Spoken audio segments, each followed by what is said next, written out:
Kemudian berikutnya ini, nah ini saya mau bertanya Ustadz, saya punya usaha di rumah, jualan kebutuhan-kebutuhan pokok, mungkin sembako dan misalnya ya. Tapi saya setiap hari itu kerja di kantor. Nah, kadangkala kantor ini butuh barang-barang pokok. Nah, itu ada di toko saya. Gitu. Sedangkan saya karyawan kantor ini. Lalu saya melayani pembelian kantor ini ngambil di toko saya begitu. Karena saya menjual di toko saya. Terus padahal saya ini kerja di kantor itu dan digaji Ustaz. Bagaimana statusnya? Ada dua hal yang harus difahami di situ. Pertama, posisi Anda itu al-mashghul la yusaghal. Anda itu disibukkan kerja di sebuah perusahaan, berarti waktu kamu itu sudah disibukkan di situ. Maka ketika Anda melayani transaksi yang itu bukan kerjaan kamu di kantor, dengan menyita waktu kerja kamu, kalau Anda kata sampai menyita kerja kamu di kantor, maka ini nggak diperbolehkan. Nggak diperbolehkannya karena apa? Karena al-mashghul la yusaghal. Anda sudah disibukkan di situ. Taib. Disibukkan berarti nggak boleh Anda menyibukkan dengan perkara yang lain selain urusan kantor. Jikalau Anda menjualnya di luar waktu itu, nggak apa-apa. Artinya tidak tersibukkan. Dan ini bukan masuk dalam kategori hadaya al-ummal ghulul. Nggak masuk di sini. Hadiah yang diberikan oleh para pekerja itu adalah sebuah pengkhianatan. Ini bukan hadaya. Babnya beda. Ini sebuah transaksi jual beli gitu, jual beli. Poin yang kedua yang harus Anda perhatikan adalah apakah perusahaan itu mewikalahkan kepada kamu beli barang. Maka ini ada masalah baru.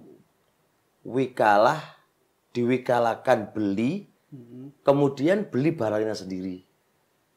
Ini ada khilaf di antara para ulama. Jumhur tidak membolehkan kasus kayak gini.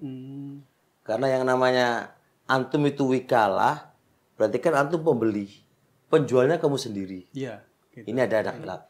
Kalau Anda kata Anda itu orang lain, maksudnya ada orang lain yang memang diamanati, kemudian beli ke kamu bukan wakil dari perusahaan lo ya.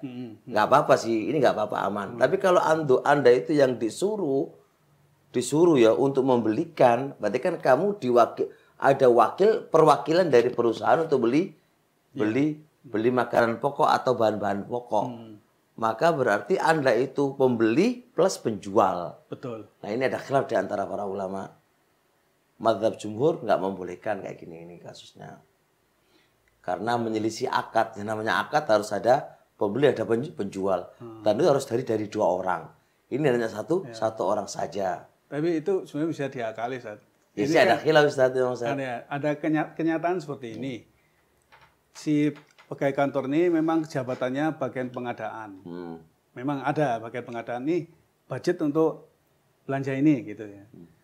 Terus dia belanja di tokonya sendiri karena yang nangani toko istrinya. Gitu. Ya memang ada khilaf. Jadi ada jadi para ulama itu menyebutkan ini ilahnya apa, kan ilahnya apa.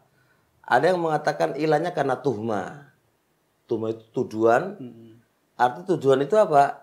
Ya, yang namanya dia yang punya toko dan dia yang pembeli dan dia penjual, otomatis tuhmanya akan ada. Nah, kalau alasan itu tuhma, maka ada masalah baru. Yaitu berarti semua kerabatnya, istri atau anaknya, maka juga masuk di situ. Nah, jikalau alasannya di dalam transaksi itu ada pembeli dan ada penjual, berarti bisa diakalin. Ambil aja istrinya. Makanya dua ilah di situ. Dua ilah apakah pembeli kenapa dilarang? Apa ilahnya karena pembeli itu adalah penjual, itu diakalin gitu kan. Tapi kita kena di situ, tuhma di situ. Tuhma. Nah, ini alat pelat ini masalah khilafiyah panjang antara para ulama baina madzhab jumhur baina Abu Hanifah. Dan jumhur pun berbeda pendapat lagi ilahnya apa.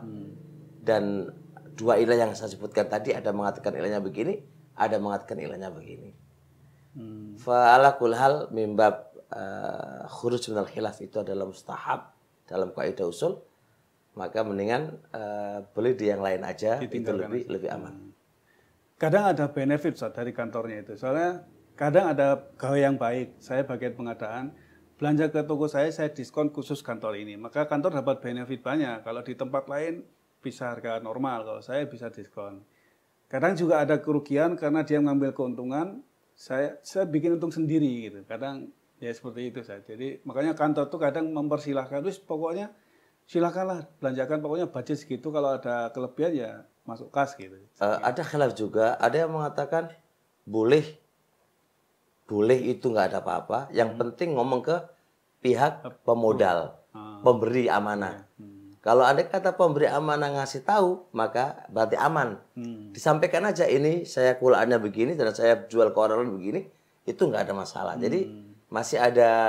Nah kalau ada kata pihak kantor itu sudah memperbolehkan dan dia ini loh, ini yang jual saya sendiri loh Pak, gitu kan. Yang saya jual saya sendiri, boleh nggak kalau saya yang jualan gitu kan. Jangan amanai saya, tapi saya yang jualan itu boleh nggak? Nggak apa-apa wes, yang penting kamu amanah sebagaimana orang lain sampaikan. Nah, berarti kan tuhumannya hilang gitu kan. Karena dia sudah sampaikan kepada pemilik, kepada pemodal atau yang mengamanai, maka itu nggak apa-apa. Al-muhim bahwa ini penanya ini khawatir dia termasuk harta gulul mungkin. Iya, ke arah ke situ. Aman ya berarti ini saya bukan termasuk harta gulul.